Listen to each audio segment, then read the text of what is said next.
조금 전에는 이제 국가의 개연성하고 그다음에 그거에 맞추어서 이제 홍산문화하고 뭐 이런 데에 약 5천 년 전에 그 단군 고조선이 있었다기에 전 시대에 그러한 그 뭐 여왕국이라든가 신비의 왕국이 있었다 이런 거를 했는데 이것이 우리하고 어떤 연계 관계가 있는가가 이제 상당히 중요하죠. 사실은 조금 전에 얘기했던 거는 지금 얘기하기 위한 그 사전 단계 맛보기에 지나지 않는다고 해도 과언이 아닙니다.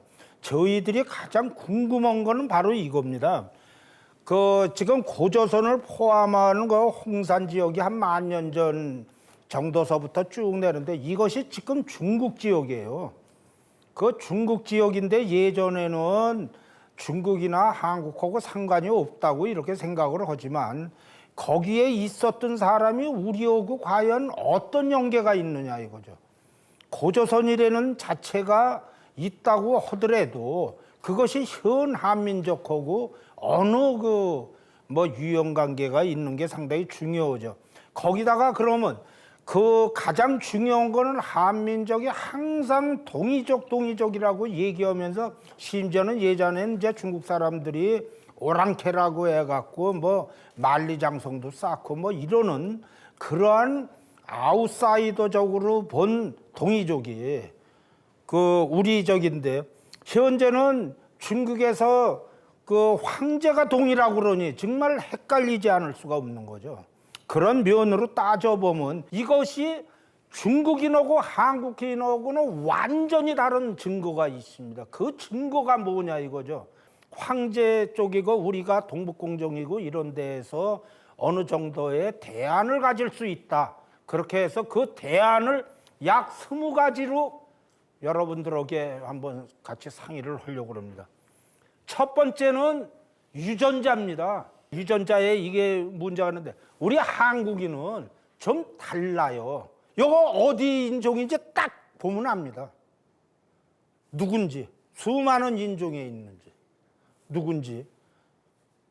그랬는데 여기에서 첫 번째는 다른 민족과 구별되는 한국인의 머리뼈 특징인데 머리의 길이가 짧고 높이가 매우 높다 이러는데 요건 무슨 소리냐면 우리는 그 납작머리예요. 외국 사람들을 보세요. 이렇게 납작 앞하고 요게 그 납작하고 요게 좀 깁니다. 그래서 이거는 한국인의 특징입니다. 그 특징인데 그리고 머리의 길이가 이렇게 됐다. 그래서 높이하고 아랫부분이 바로 요게 다릅니다. 그건 뭐 이해를 하실 겁니다. 그랬는데 지금 홍산 문화에서 유전자로 해 보니까 이거 왜냐하면 중국에서 여기를 대대적으로 인골이 많이 나오는데 그걸 갖다가 그 DNA고 이런 걸 측정을 했어요. 보시면 홍산 문화 하가점 하층 단군 고조선 연대는 이 정수리가 높고 평평한 얼굴, 기본적으로 고대 동이족, 이것을 고동북 유형이라고 그러는데 그러니까 아까 얘기는 홍산 문화서부터 하가점 하층 고조선까지는 저희하고 똑같습니다. 여기에서 은어가 상나라로 해갖고 하가점 상층에서 내려갔는데 마찬가지로 동북방 인종의 특징입니다. 그런데 이 중국인들은 화북성, 산서성, 섬서성, 내몽골 중남부에서 고화북형입니다. 우리하고 다릅니다. 얼굴이 좀 다르다고 그러는 게 바로 이래서 그럽니다. 그 다음에 황하 중류의 지류의 앙소인. 이게 중국에 이제 시절하고 지금까지 한 데는 중두형입니다. 이것은 이마도 곧지 않고 우리는 이렇게 쫙 내려왔거든요. 그 곧지 않고 젖혀졌고 머리뼈가 높으면 얼굴뼈도 높다. 요거는 그러니까 중국 쪽에서 지금까지 얘기한 거고 우리하고는 이게 다릅니다. 그래서 결론이 한민족은 중국의 앙소 문화 시대나 현대 중국인과도 다르다는 거는 유전자의 체류형으로 다릅니다. 그래 갖고 이것을 보니까 지금 이것을 측정한 거는 우아량입니다. 우아량에서 인골이 한 60쪽이라 갖고 측정을 쓰니까 매우 많이 나왔는데 보시면 이게 좌측 우측에 이게 여자고 이게 남자인데 이것을 보시면 저 인고락자로 딱 보면 한국인이랍니다.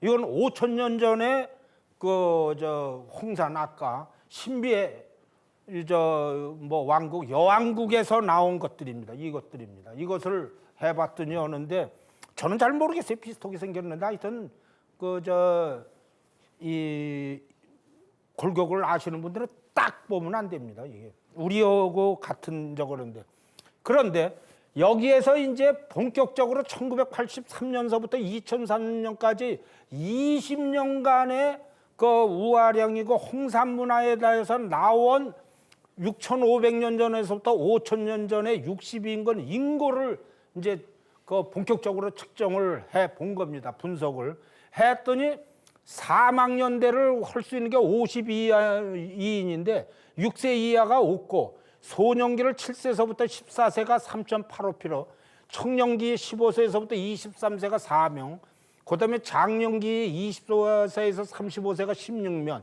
중년기 36세에서 55세가 29명, 노년기 그러니까 56세 이하입니다. 그리고 56세 이상은 한 명도 없었다는 겁니다. 놀라운 거는 남녀의 평균 사망연대가 평균 생존기간이 매우 높은 37.7세 했는데 이것이 6,000년 전은 이렇습니다. 근데 하가점 하천 문화 정도는 고조선 시대에는 오히려 10년이 낮아요. 28.28. 남녀의 신장도 적지가 않습니다. 매우 큽니다. 남자가 최소치가 157.7, 최고치가 171.3, 평균이 165인데 이거는 사실 한 40년 전에 우리나라 남자의 평균 키에 거의 엇비슷합니다. 조금 적기는 하지만. 그 다음에 여자는 최소치가 152, 최고치 168, 161인데 뭐 만만치 않은 거죠. 상당히 큽니다. 그래서 거기다가 더욱 놀라운 거는 뇌용량인데 남자의 평균 뇌용량이 1600, 여자가 1479, 평균 지금 뇌용량이 1500 정도가 되는데 오히려 더 빵빵해요. 그래서 신비의 왕국의 그 지금 여왕국이라는 데는 상당히 풍요한 거주 여건에서 살았다. 이것을 이제 한 20년 동안에 나온 겁니다. 이것이 아까 얘기를 하자면 우아량 지역의 그 홍산 지역이 한국인하고 같다고 그랬는데 여기서 보시면 유전자 분석을 해서 우아량 홍산 문화의 와 현대인하고 따져보니까 어떠냐. 이게 우아량이거든요. 여기서 보니까 한국인하고 이 네몽골하고 일본인하고 이렇게 가까운데 이 구라파인이나 중국인하고 여는 다릅니다. 이제 보시면 이게 저 한국인입니다. 이쪽하고 여는 게 저 한국인하고 같다는 얘기입니다. 이게 유거를 한 거고 그 다음에 여기서 보시면 대전자적일래 갖고 이것도 그 저 단군 있는 그러니까 단군 고조선 시대 때 오는 게 조선족 아닙니까? 같습니다. 이게 내용이 그러니까 단군 저 고조선 시대의 인거로고 우리하고 일본은 막 한국에서부터 이렇게 내려간 거니까 같다고 보시면 틀림없습니다. 그러니까 조선족하고 한국인하고 같은 맥락입니다. 일본하고 다른 나라는 다르다는 게 저 확실하게 이걸 알 수가 있죠. 그래서 홍산문화 선대로 올라갈수록 형질 인류학적 관점에서 고동북 유형이다 합니다. 우리가 고동북 유형입니다. 올라갈수록. 그러니까 옛날에 10,000년 전, 뭐 8,000년 전 모두 고동북이었는데 그 고조선 시대의 선대로 인식하는 그러니까 이게 하가점 하층이거든요. 그거는 인식하는 소화연 문화의 인골들도 고동북형이다 이거죠. 그래서 그러는데 고대 중국의 중원 지역의 한족으로 볼 수 있는 사람들은 고화북 유형이나 고중원 유형 이라는 거죠. 우리하고 다르다는 겁니다. 그랬는데 반면에 아주 흥미로운 사실이 나온 거는 고조선과 직접적으로 연계되는 하가점 하층 문화에서는 고동북 유형과 고화북 유형이 섞여서 나오며 이 하가점 상층 문화는 한 3,500년 전인데 이것은 고화북 유형, 고몽골 유형이 발견된다. 그러니까 하가점 하층하고 상층에 똑같은 그 지역인데 그 사람들이 바뀌어진 겁니다. 내용적으로. 그런 이 얘기는 뭐냐면 그 홍산문화, 소화연문화, 하가점, 하층문화는 농경문화가 주류가 됐는데 왜 바뀌었느냐? 하가점 상층문화는 유목생활에서 그전에는 없던, 여기서는 돼지가 나오는데, 돼지는 사람하고 이제 같이 먹고 사는데 뭐 유목생활을 해서 양이나 염소 같은 게 나오는 거예요. 그러니까 돼지가 제대로, 그런데 이것은 하가점 하층문화 말기 기원전 15세기 3500년에 갑자기 사라지는데, 이것은 기후변화로 농경이 어려워지고 외부 요인이 개재했다고 보는 거죠. 그래서 대체됐다고 보면서 얘기를 하는 거는, 여기서 이렇게 쭉 보시면 하가점 하층까지는 그 동북 유형이 줍니다. 그런데 그 같은 장소에서 상층 문화서부터는 그 화북 유형, 이게 밑에서부터 올라갔다고 보는 겁니다. 그럼 대체가 됐다는 얘기거죠. 그 대체된 것이 바로 유명한 상하고 은나라와의 연계입니다. 하가점에서 기후 등이 바뀌어 농경이 어려워지자 남하에서 하나를 멸망시켰고 상은을 건석한 사람들은 그 동북 유형이라는 거죠. 지금 중원에서 나오는 거, 은어에서 나오는 것들은. 그래서 그랬는데, 이렇게 남하자 하가점 상층에 그 몽골 밑에서부터 사람이 해서 그 화북 유형들이 진출했다. 이건 뭐 충분히, 그러니까 그 지역에 살던 우리 동이족들 말하자면 그 동북 유형들은 남하에서 은나라를 세우고, 거기가 이제 말하자면 밑에서부터 올라가고 뭐 이렇게 해서 됐다는 거죠. 하가점에서 남한 하가점 상층인들이 상원으로 진출하는 동시에 요동 지역인, 그래서 이때 그러면 상원만으로 내려가느냐, 이것이 이 사람들이 우리 쪽으로 요동 지역으로 내려가서 한반도까지 넘어가고 터전이 됐다, 이렇게 이제 유전자 분석이 그렇다는 거죠. 그래서 보면 전국시대 요소지역 출토 인골, 조선족 내지 한국인을 가는 거리가 멀다는 거예요. 지금 역사시대 이후 거대한 혼혈화 과정의 산물이죠. 막 섞이고 그랬겠는데, 이쪽으로 바뀌었지만 그 바뀌어서 내려온 사람은 계속 그 전통을 갖고 있다는 겁니다. 그래서 왜 구 홍산 시대의 하가점 하층이라는 시기에 요하 지역에서는 홍산 소하연 하가점 하층 문화를 건설했던 조금은 현대 한국인하고 같다는 얘기입니다. 친연성이 있다. 역사 시대 이후, 그러니까 그 뒤에 요소 지역에 주로 거주했거나 통치했던 지방은 홍산 시대의 인들, 말하자면 우리와 같은 고 동북형하고는 좀 차이가 있다는 겁니다. 그 다음에 문헌으로 추정할 수 있는 시대의 요하 지역에 거주했던 종족과 그 이전으로 거슬러 올라가 고고학이 다루는 시기에 요하 지역에 거주했던 종족은 우리하고 다를 수 있다는 겁니다. 지금 다르죠. 그 얘기를. 아까 고조선이라고 부단히 비정을 했던 자체는 우리하고 유전자 분석이 같은데, 그 이후에는 대체가 되고, 그럼 그 사람들이 어디 갔겠느냐. 다시 한번 얘기를 하면 은나라로 가서 그쪽으로 오고 우리 쪽으로 내려와서 한반도 쪽으로 내려왔을 거다, 이렇게 봅니다. 그래서 우리 쪽이 전혀 섞이지를 않았다는 겁니다.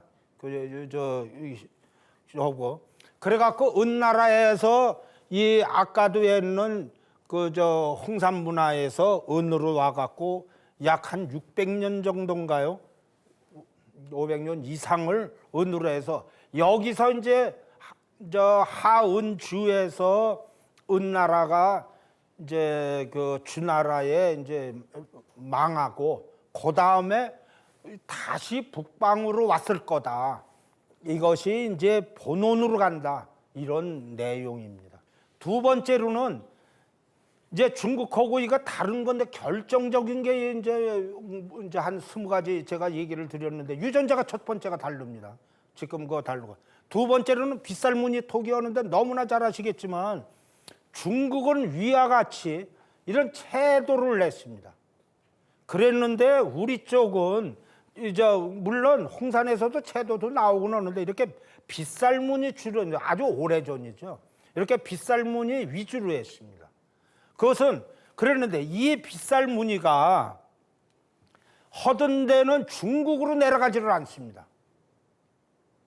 이 빗살 무늬는 홍산에서 해서 쭉 내려가고 우리의 한반도까지 일괄하게 나옵니다. 근데 중국은 안 갑니다.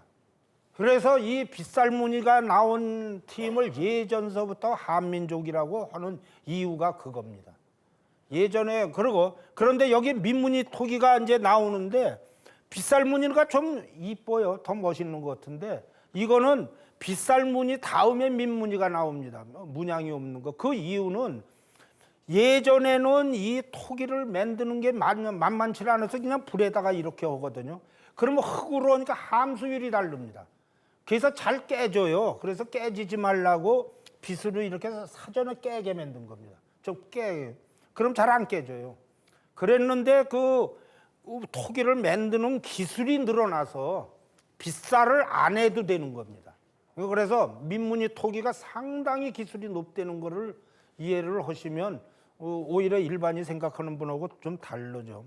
세 번째는 옥기입니다. 아까도 그랬지만 홍산이고 뭐 이런 데에서는 그 양반은 옥을 하고 소위 말해서 하층계통 뭐 좀 싹 넘은 이렇게 좋은 토기들을 하는데 이때에 우아량에서 그 옥은 우아량에서 450km 떨어진 수암옥을 사용했다는 거죠.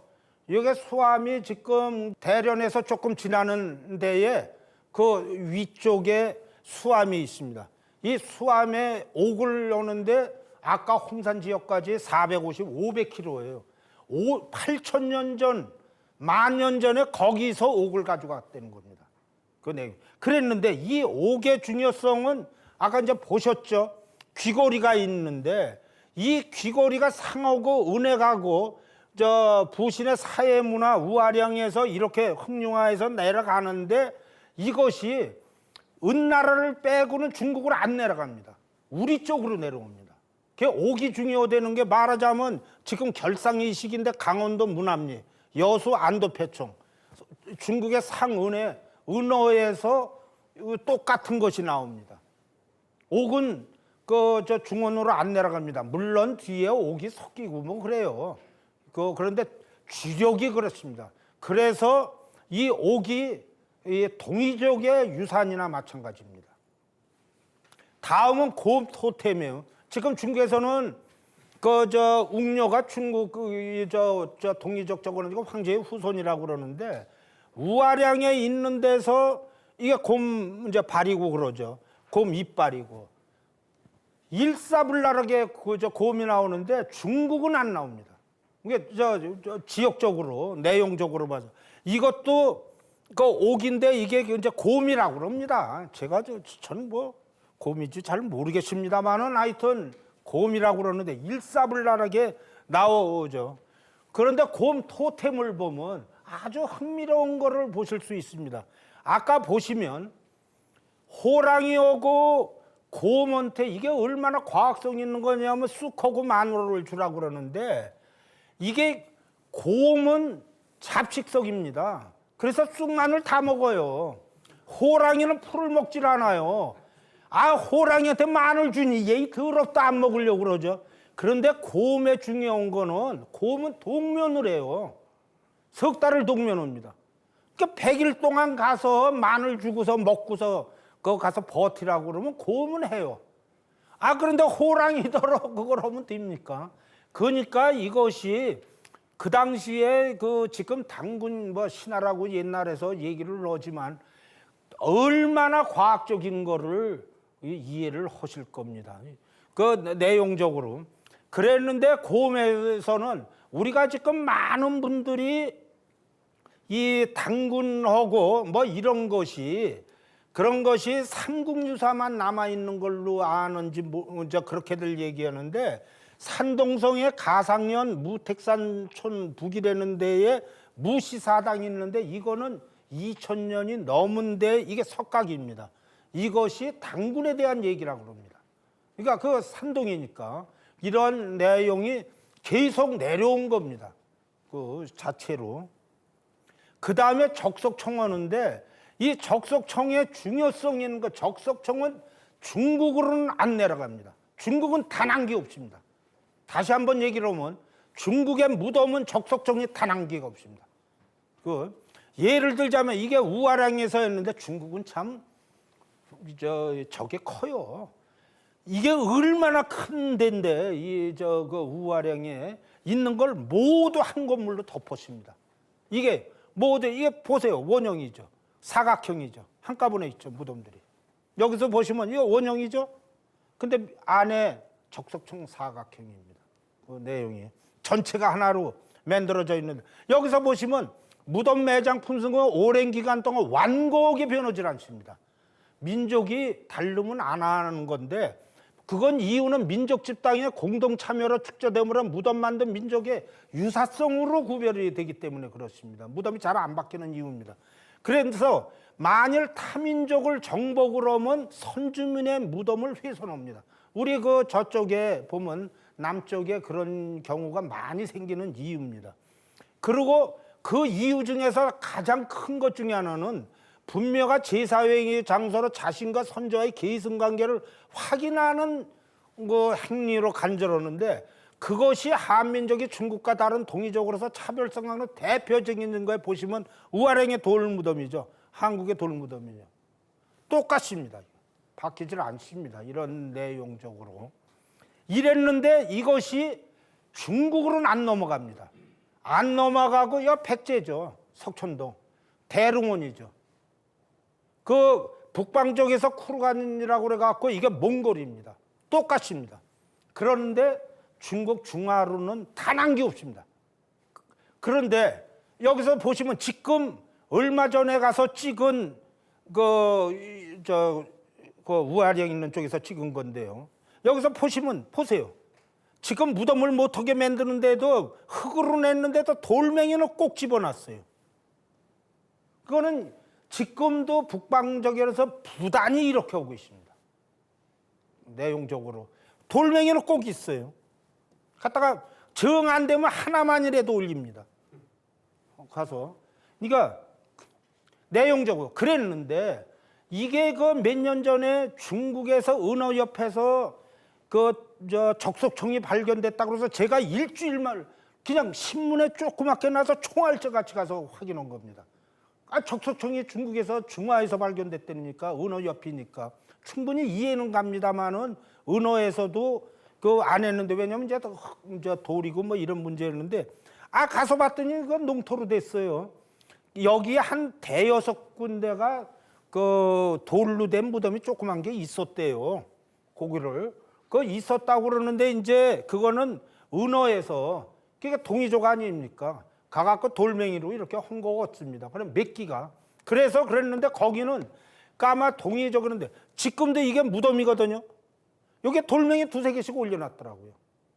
우리 동이족은 부위를 할 때 돌멩이를 가져갑니다. 그러니까 어느 집에 초상이 나잖아요. 그러면 돌멩이를 들고 갑니다. 그러든지 좀 뼈대 있는 사람은 마차로 돌멩이를 가져가서 돌이 없는데도 적석청을 만들어 줍니다. 그 이유가 그러니까 부위가 돌멩이입니다. 큰 돌멩이 오면 좀 세게 가는 거죠. 그래서 아까도 얘기했지만 동이족 아니면 적석청을 안 만드는데 지금 이게 진시황릉입니다. 이게 위에서 촬영을 하니까 이렇게 4개의 피라미드로 돼 있답니다. 진시황릉이. 그래서 이 진시황릉이 예전서부터 동이족으로 한 얘기를 하는 게 바로 이런 얘기입니다. 무덤을 그쪽에서 돌멩이로 안 하는데 진시황은 피라미드로 만들었거든요. 이해가 가실 겁니다. 여기서 보시면 그 다음에 아까도 저기 했지만 제단과 무덤의 동시성입니다. 그런데 제단과 무덤의 동시성으로서 독특한 문화 양식이다. 이것은 돌멩이로 일단 만든 게 문화 양식이고 아까 옆에서 이게 토기를 쭉 묻었다고 그랬잖아요. 도자기 이렇게 둥그렇게 이거는 우리나라도 이렇게 합니다. 얘기가. 그래서 적석청은 대규모 석청물로 사방면 층계두면으로 큰 거는 적석청 전면으로 홍색 소토의 원형. 이건 무슨 소리냐면 그 흙을 내갖고 납닥납닥 절을 냈다는 얘기입니다. 그 다음에 두 개 적석성 상에는 방영된 독립된 제사장도 놓고 하여튼 이 내용 자체가 여기는 사람이 살지를 않는 데입니다. 이렇게 대형으로 만들어서 제단하고 무덤을 같이 했다. 이거는 중국에 있을 수가 없는 거죠. 왜냐하면 적석청이 없기 때문에. 여기 보시면 이게 피라미드입니다. 이렇게 쭈르륵 돌린 거죠. 거기에 이렇게 해갖고 삼수문화가 여기서부터 생겼다고 그렇게 봅니다. 그래서 삼수문화가 고구려 삼조고 뭐 이렇게 쭉 하는데 한나라 이전까지는 중국이 또 우리하고 마찬가지로 삼수였습니다. 저쪽에 천산이고 이런 데 가면 거기도 삼조고 있고 그래요. 고구려만 삼조고 있는 건 아닙니다. 그랬는데 이게 중국이 한나라로 들어와서는 주역의 음양 오행의 이진수로 해갖고 우수로 바뀝니다. 그런데 우리의 동이족은 삼수 삼조고 고조선 북부여 고구려 산동지방 요령지기 때 고분박까지 일괄적으로 하여튼 뼈대 있게 하는 거예요. 우리는 삼수로 그래갖고 13579를 합니다. 중국은 2468장이에요. 그래서 이게 천단이고 이런 데가 3층으로 된 것이 이해가 갈 겁니다. 왜냐하면 이게 중국 쪽에 갖고 소위 말해서 청나라, 몽골에서 오랑캐들 아닙니까? 그러니까 삼수에서 기수로 해갖고 계속적으로 갖고 있다고 보는 거죠. 그래서 현재도 보면 마찬가지입니다. 황룡사, 우리나라는 황룡사 9층탑, 법주사 5층탑, 정예사제의 10층탑, 고선사지 3층탑, 정림사지 3층, 뭐 안세동, 신세동 이렇게 해갖고 정림사지는 5층탑입니다. 이렇게 했는데 모두 기수입니다. 보시면. 그런데 중국인 경우는 감속성의 배경, 중국은 6층, 12층 뭐 이렇게 합니다. 그래서 중국은 우수 2468장, 동의정은 13579 이렇게 오는데 여기에서 보면 홍산정에는 출퇴된 용기 및 석등, 탑, 깃대, 계단, 가로등 어쩌고저쩌고 대부분 기수입니다. 지금도 전등을 보시면 지금입니다. 이게 11개입니다. 하여튼 이런 민족이라든가 뭐 이렇게 해갖고 그 문화생활은 바뀌지를 않는다는 건데 하여튼 골물이 아픈 게 아니라 그렇게 하고 있습니다. 지금도. 우리도 여기서 보면 이 삼제사상을 해갖고 중화에 이걸 보면 중국이 황제하고 이런 게 얼마나 바뀌어졌는 게 삼조당입니다. 삼조당인데 여기에 삼조당 전면에 화벽광장이 갖고 삼조당 안이 이렇게 치우, 황제, 염제가 있는데 김세한 회장님이 1999년에 삼조당에 갔을 때 복숭아입니다. 4개입니다. 짝수입니다. 보시죠. 근데 2009년 10년 후에 삼조당을 갔더니 여기를 했더니 황제는 9개, 염제하고 치우는 5개입니다. 그러니까 황제가 동이족이라는 걸 극명하게 표기하는 것을 바로 이걸로 볼 수가 있습니다. 내용적으로. 이 동북공정이고 뭐 이런 것이 어떤 파장이 있다는 것을 아주 일사불란하게 하는 예입니다.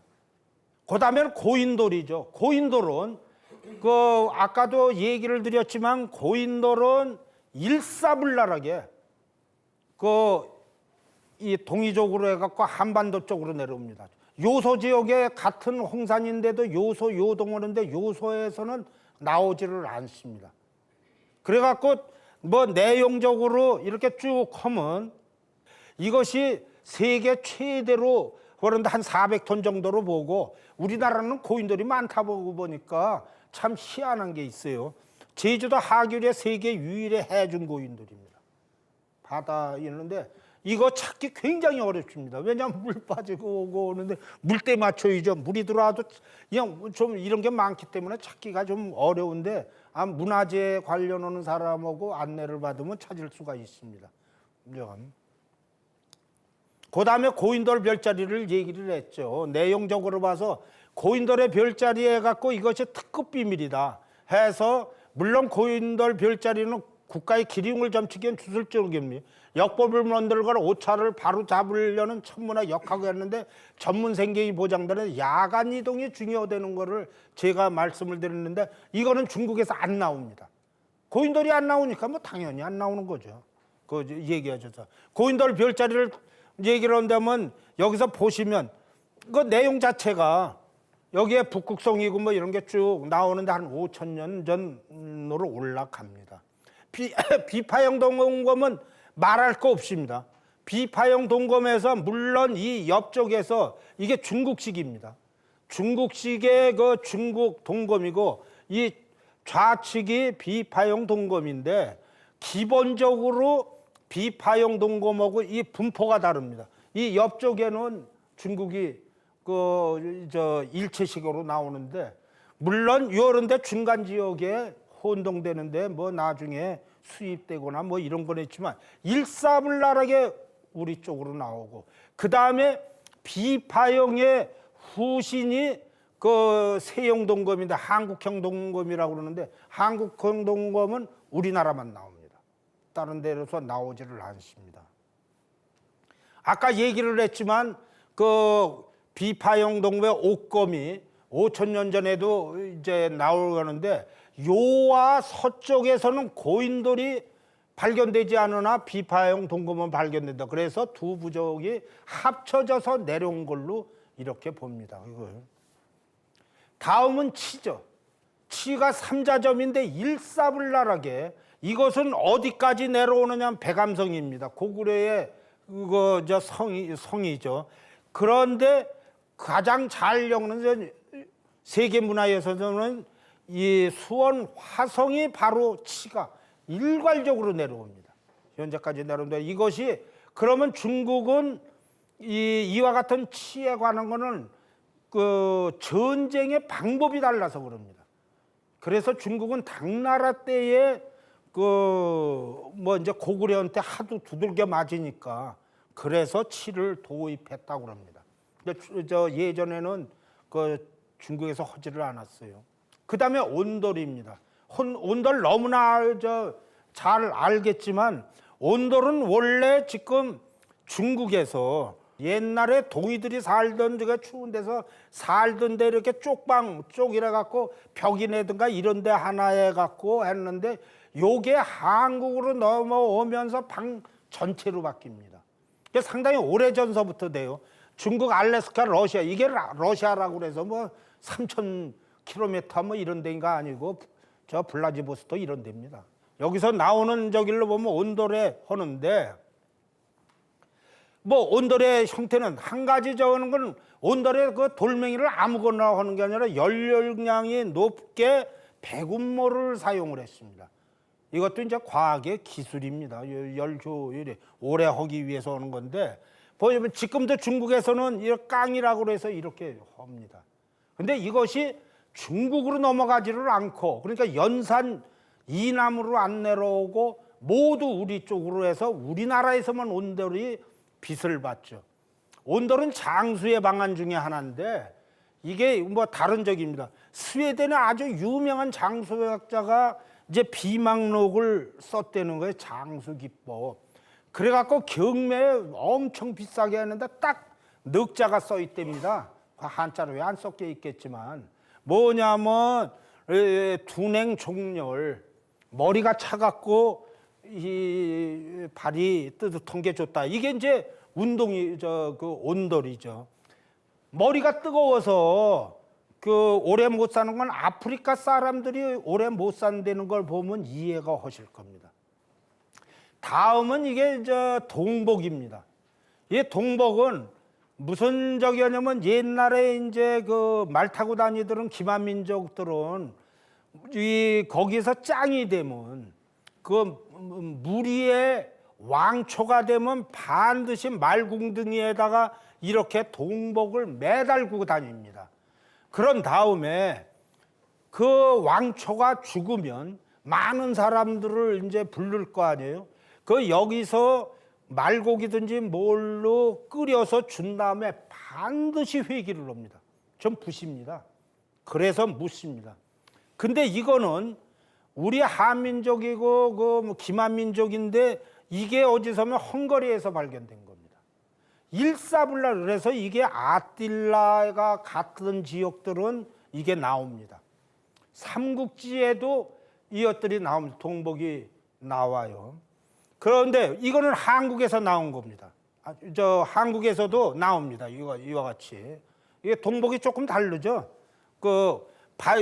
저 밑에 고배가 있는 거는 좀 서측에서 나옵니다. 스키타이식이라고 그러고요. 우리나라에서 나온 거는 가야박물관 뭐 이렇게 해서.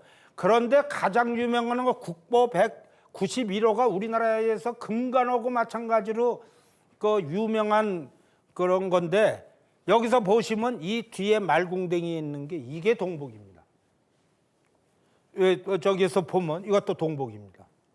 동복입니다.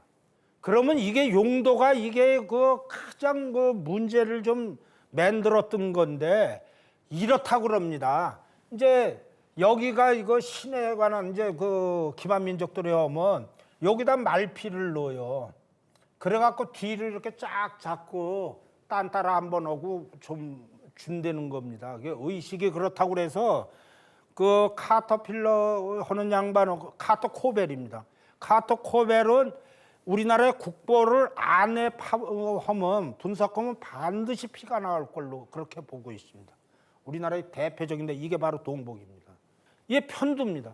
이 편두는 하여튼 보시면 저 머리를 옛날에는 이거는 똘마니 아니가 그 불악의 왕초들은 어렸을 때 태어나면 빨래판으로 박박 전적하는 식으로 그렇게 이렇게 길어지잖아요. 빨래편. 이거는 뼈대 있는 집안이 이러는 겁니다. 그 일반 알라들은 이걸 못해요.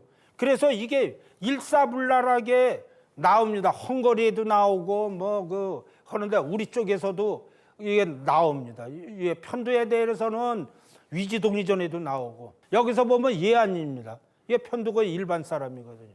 블라디보스톡이고. 그랬는데 이 유명한 그 아까 그 91호에서 이 주인이 편두입니다. 보시면. 그러니까 가야신라 뭐 이렇게 할 때 뼈대 있는 사람은 편두였다는 거죠. 이 편두였다는 거는 매우 중요한데 우리나라 금관이 세계에서 10개 중에서 6개를 갖고 있습니다. 그런데 이 금관이 너무 적어요. 그래서 너무 적게도 그건 무슨 소리냐면 12세 아이 머리에 있는데 신라왕 중 12살 아래로 죽은 사람이 없어요. 그랬는데 어린이 금관을 쓰기에 굉장히 불편해서 장례용 부장품으로 하기는 금관이 너무 좋습니다. 이렇게. 그래서 그랬는데 이거에 대한 것이 법흥왕의 봉암사 지증대사비에 나옵니다. 지금 국보입니다. 여기에 편두 기록에 법흥왕이 편두했다는 거예요. 그러니까 신라 왕 쪽에서 이런 사람들이 왕초들 이런 사람은 편두로 오면 이 금관이 작아도 쓸 수 있다는 거죠. 그 다음에 순장이에요. 순장이었는데 이거는 우리의 그 유명한 여기에 대릉원에 고분들이죠. 여기에서 보면 순장을 할 때 몇백 명씩 넣고 그러거든요. 그러는데 이 순장이라는 거는 기본적으로 동이족이 순장을 합니다. 중국에 아까 100명 이렇게 쭉 얘기를 했으니까. 그랬는데 여기에서도 중국적을 거 동이족이라고 합니다. 하가점 상층에서 중원으로 이동을 했다고 그러죠. 그래서 순장은 은서주 진까지는 그래도 했는데 한에서 원까지는 안 하고 명대에 부하라고 그러지만 기본적으로 특별한 예외는 있습니다만은 중국에서 기본으로 안 하고 동이 쪽에서 쭉 했습니다. 그런데 순장은 이렇게 북방 기마민족이고 북방은 기본입니다. 그러니까 아까 이거가 이 스키타이 이런 쪽이 기본적으로 순장을 했습니다. 내용적으로. 그런데 이제 이게 순장이 좀 밥이 되다가 보니까 사람을 넣지 않고 이제 토용을 집어넣죠. 많이 나온 이유가 바로 그런 겁니다. 그래서 여기서 보면 참 희한한 게 있는데 머리를 보세요. 뾰족한 사람들이 있잖아요. 이걸 그래서 뼈대 있는 편두로 보는 사람이 있습니다. 그 다음에는 개마무사입니다. 개마무사 뭐 너무나 쉽게 고구려가 왕초가 된 이유, 사상 최강의 고구려가 된 이유 중에 하나가 개마무사인데 이거는 탱크거든요. 여기서 보시면 탱크에서 탱크와 같은 위력으로 해갖고 밀집 대용으로 해서 긴 창입니다. 결국 개마무사가 진격을 하면 들어올 수가 없어요. 그래서 개마무사 등장은 승리의 상징이죠. 우리 여기에 그러는데 개마무사에 물론 이제 여러 가지가 있는데 우리나라는 개마무사에 이게 철로에서 말까지도 이렇게 했죠. 그러면 여기에서 보면 유럽은 1220일 그러니까 이 개마무사가 우리는 상당히 그 기원 때에서 고구려 때에서부터 나오니까 한 1000년이 빠릅니다. 유럽보다. 그런데 왜 고구려적을 해갖고 중국은 개마무사를 동원하지 않았느냐를 고구려가 강성한 이유가 있습니다. 그거는 고구려의 제철 능력입니다. 제철 능력에서 고구려 동천왕이 철기병인 개마무사 5,000명을 동원했는데 1800여 년 전이거든요. 개마무사 1인당 말가업 40, 장병가업 20, 기타 장비 10kg니까 최소한 70kg의 철을 넣으니까 말은 2명을 태우는 거기 때문에 헷헷할 겁니다. 그러니까 덩치 좋은 말을 쓰기는 해야 되는데 5,000명을 무장을 시키려면 350톤의 철이니까 예비랑 한 500톤을 만들어야 되는데 1800년도 이때 500톤은 어마어마하게 큰 겁니다. 근데 고구려는 만들 수 있었던 거죠. 그것이 신성의 고위산성입니다. 여기가 무슨 탄광의 철강상지에서 세계 최고 중에 하나죠. 이게 신성입니다. 그러니까 고구려하고 중국하고 전투를 할 때 하려면 반드시 제일 먼저 여기를 칩니다. 신성을. 그래서 그 철하고 이런 걸 확보를 해야 되는데 여기가 단 한 번도 파괴가 안 됐어요. 고구려가 이걸 모르겠습니까? 지금은 여기가 관광지가 되어 있습니다. 그러니까 고구려가 이와 같이 할 수 있는 그런 자산을 가진 거죠. 개마무사를 만들 수 있는 이런 것을 했는데 이와 같이 개마무사라든가 이러면 개마무사는 또 단점이 있습니다. 뭐냐면 일사불란하게 이렇게 갖고 밀집 대용으로 해서 탱크가 가는데 이게 무겁고 그러니까 진도가 느립니다. 그래서 개마무사는 항상 누가 밥상을 차려주면 그때 가서 항상 승리의 적이러는데 그러기 때문에 이 고구려에서는 개마무사만 온 게 아니라 경기병을 사용을 했습니다. 근데 경기병은 활이 적어요. 그래갖고 뒤를 쏠 수가 있어야 되거든요. 이래서 기마사법인데 이와 같이 한 이유는 말을 내서 활로 해서 앞으로 쏠려면 말머리가 걸립니다.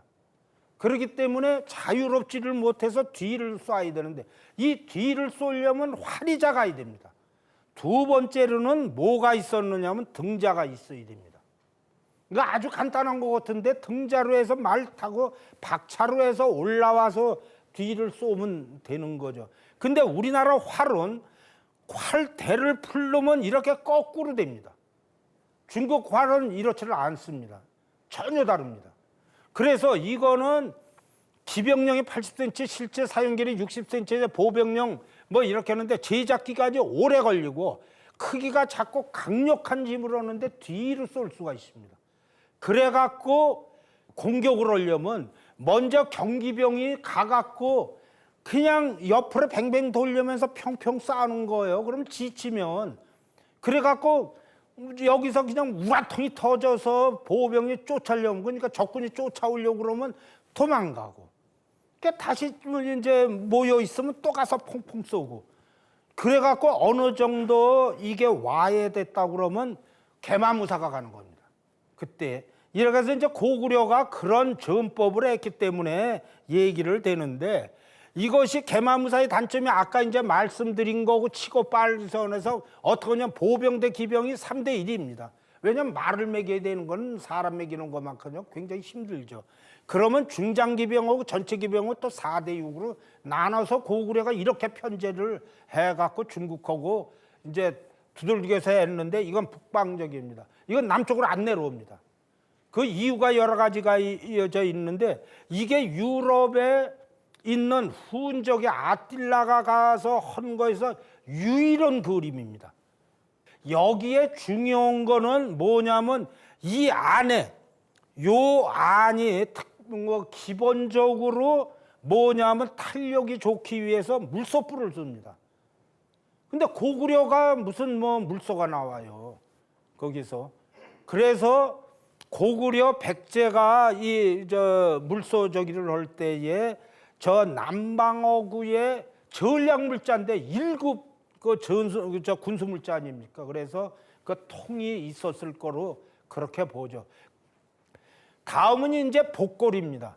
복골이 중요한 거는 동물의 견갑골 어깨뼈에 구멍을 뚫고 불에 구워 점을 치는 골복은 동이족의 전이물입니다.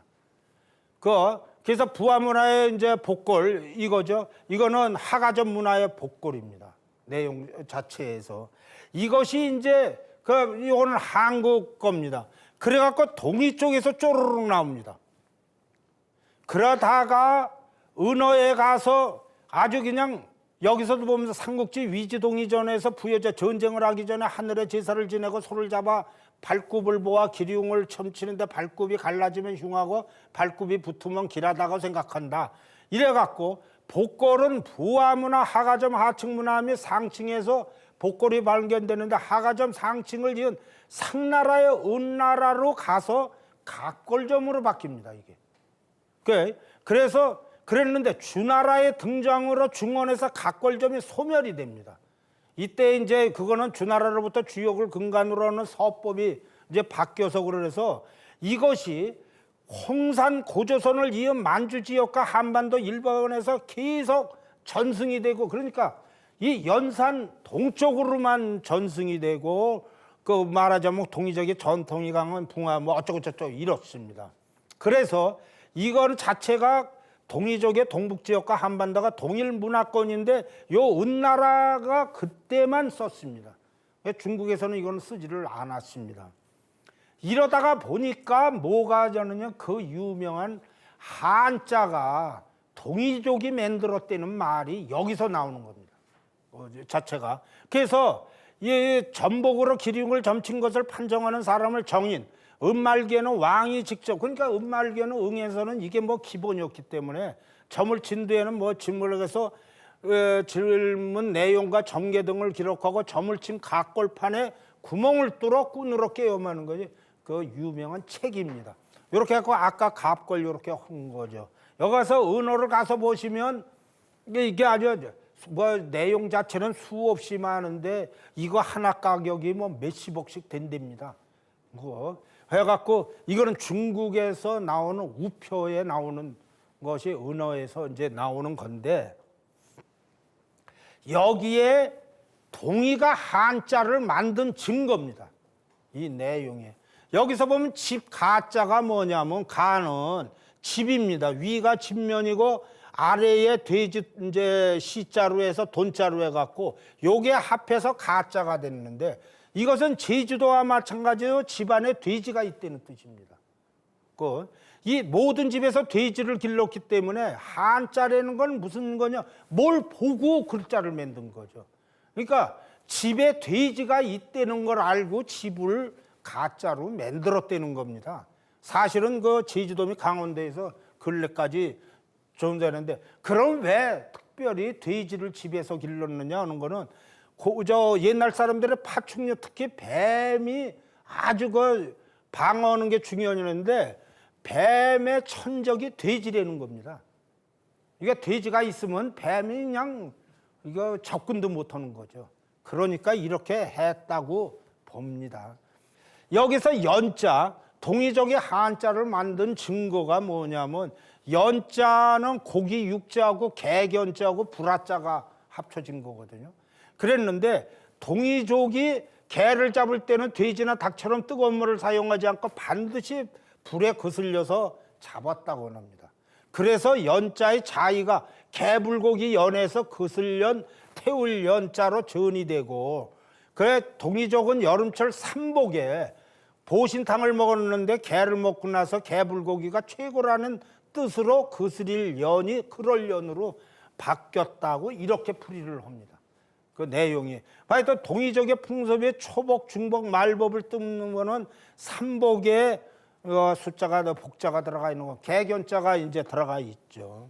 그래서 이것이 동이족이 한자를 만든 증거로 얘기하는 거. 한자는 문자가 만들어. 그러니까 컴퓨터가 나와야지 컴퓨터라는 글자가 생기는 거죠.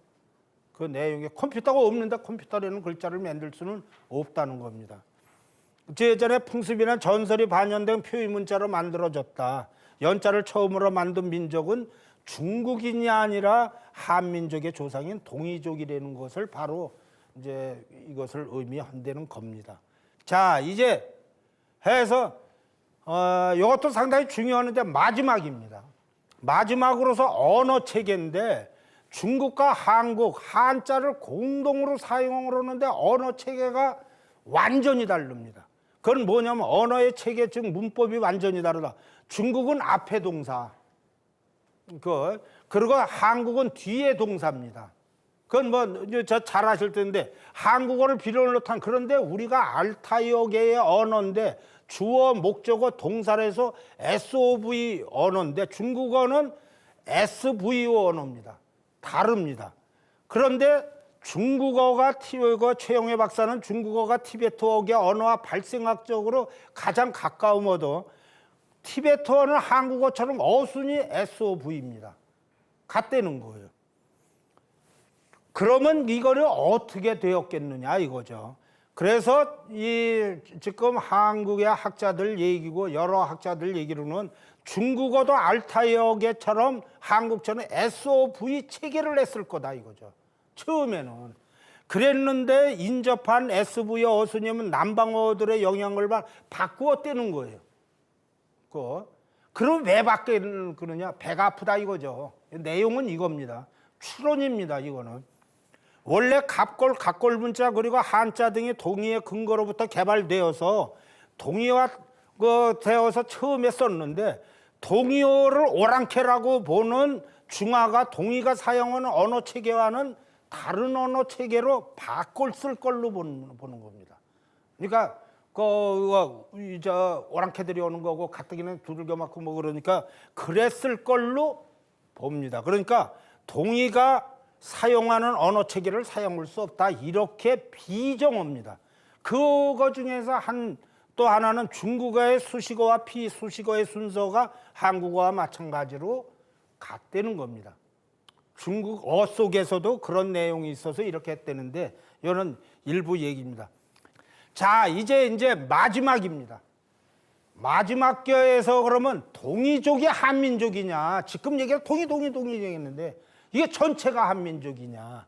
이거는 앞에서도 얘기했지만 기수연 박사 얘기로 한대 이후 동북지역 동이와 선대 산동 일대 동이와는 같은 계보가 아니다라고 이렇게 얘기를 합니다. 그것이 하가점 하층 상층의 얘기가 충분히 됩니다. 이것은 과거 동이족의 후예지만 상당한 기간 동안 번잡으로 동이의 흔적이 소멸이 됐다 이렇게 보는 거죠. 그래서 그러면 그게 흔적이 뭐냐? 여자 남자가 하나여 갖고 DNA로 했을 때 300년을 30년으로면 10의 10승입니다. 그 10의 10승 되면 1042분의 1로 희석이 됩니다. 그러면 600년이면 이게 1000만 분의 1이 돼요. 900년이면 지금 그 숫자 3개월을 해서 1000만, 억, 10억, 100억, 1000억이 됩니다. 그럼 1000년이 넘으면 어떻게 되느냐? 이게 그냥 요만큼 해서 이와 같이 해갖고 과거 동이족 한민족과 동일선상으로 무조건 간주하는 거는 좀 문제가 있다고 그러는 겁니다. 그렇지만 한민족의 특이성은 동이족의 정통적 적자로 생각해도 과언이 아니다라는 겁니다. 그 이유는 그 많은 화족에 흡수되지 않고 현재까지 동이족의 전통과 풍습을 20가지 설명된 그거를 갖고 온 거는 현재 한민족의 근간이 되었다는 겁니다. 그리고 그거를 한 민족은 다른 데는 전부 다 이 화족의 이렇게 흡수가 되었지만 한민족은 지금도 남아 있는 거죠. 그래서 근데 민족이라는 개념이 지금 헷갈리는데, 민족성이라는 거에서 민족이라는 개념은 청동기 시대부터 생각되고 인식이 되므로 요하 문명이 발전하고 있을 때 중국과 한국은 없었습니다. 요하에 살고 있던 홍산인입니다. 그런 내용에서 단지 그래서 중국과 한국의 시원 문화라서 요하일 때도 발달된 독자적인 문명권이 존재하고 있었다는 거는 그건 틀림없죠. 이후 요하인들이 문명을 가꾸면서 당군부조선보다 거의 1000년 전에 신비의 왕국, 여왕국을 건설하고 그들이 바로 우리들의 선조와 같은 유전자들이고 이런 걸 가졌다는 거는 틀림없다는 겁니다.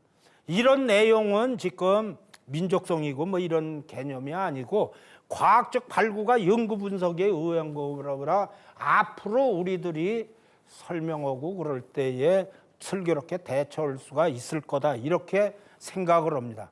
그래서 이 내용은 사실은 저보다도 이제 이런 그 대처할 수 있는 방안 이런 거는 여기 계신 여러분들이 할 일입니다. 그런 것을 많이 해 주시면 아마 우리가 중국의 그 민족적인 문제가 아니라 우리가 그 뭐 시비 걸 거 없이 충분히 자료로 만들어서 그것을 갖다 제시하고 뭐 그 설명을 할 수 있을 것으로 이렇게 생각을 합니다. 앞으로 이 저보다도 여기 계신 분들이 더 많은 거를 해주시면 우리의 상고사 고대사는 매우 그 풍족하게 될 것으로 생각을 하고 이것으로 끝내도록 하겠습니다. 이상입니다.